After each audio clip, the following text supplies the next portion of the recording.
Napoleon, Wellington, the British Crown, the Austrian Empire, the French government. What do all of these have in common? They all borrowed money from the same family, a Jewish family from a ghetto in Frankfurt, Germany, a family that in 1760 had almost nothing, and by 1815 was the most powerful financial force in Europe.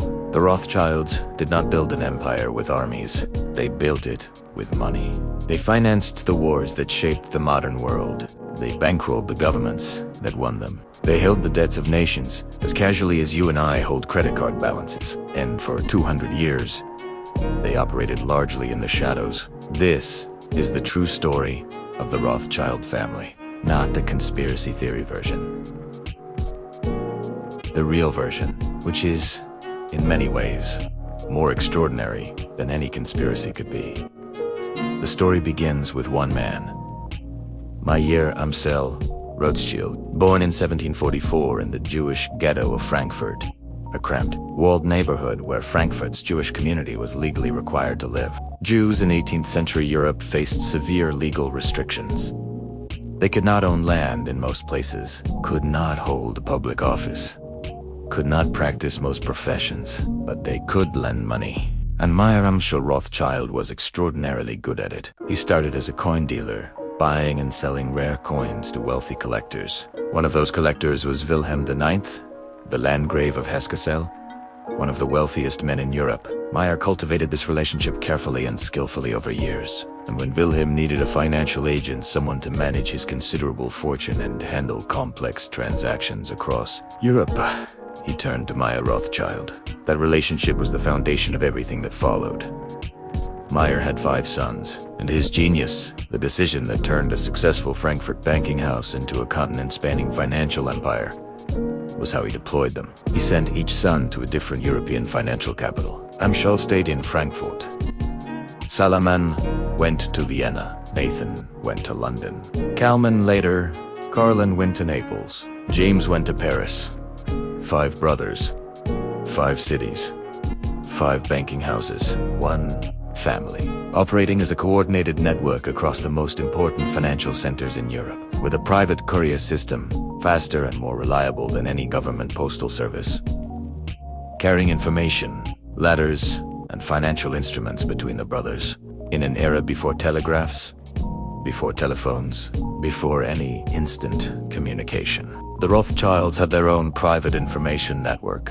And in finance, information is everything. The moment that made the Rothschilds legendary and generated conspiracy theories that persist to this day happened at the Battle of Waterloo in 1815. Napoleon's fate, and with it the fate of Europe, was being decided on a Belgian battlefield. Nathan Rothschild in London had agents near the battlefield who would relay the result to him through the family's private courier network before the official news reached the British government. The story, which may be partly legend but contains documented elements of truth, is that Nathan learned of Napoleon's defeat before almost anyone else in London, and that he used this information advantage in the bond market. Now, the specific details are disputed by historians, but the broader truth is not.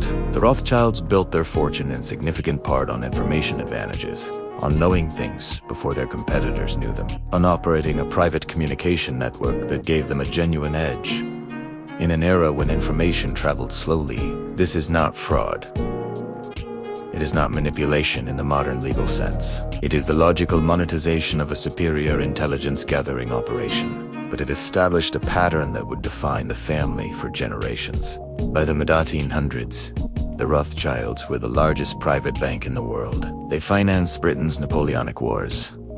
They loaned money to the Austrian Empire to suppress revolutionary uprisings. They financed railway construction across Europe and America. They backed Cecil Rhodes in southern Africa. They arranged the loan that allowed the British government to purchase a controlling stake in the Suez Canal.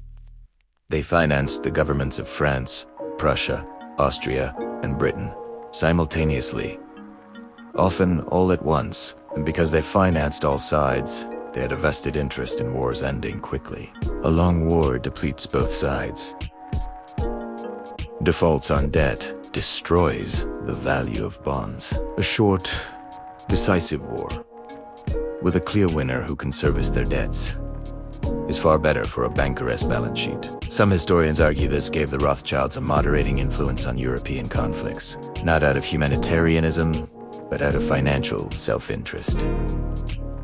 Peace was more profitable than prolonged war. The Rothschild story is not a conspiracy. It is a masterclass in how financial power actually accumulates through relationships built over decades, through information advantages, through operating across borders when most institutions were constrained by them, through understanding that in an age of nation-states, those who finance nations hold a power that transcends any single government. The family still exists, still operates in finance, still holds influence, but their story, the real story, is the story of how modern financial power was built, not in secret meetings with shadowy agendas, in ledgers, in courier dispatches, in relationships with kings and emperors who always, eventually, needed more money than they had. Subscribe to Finance Origins. Follow the money, because the money never lies.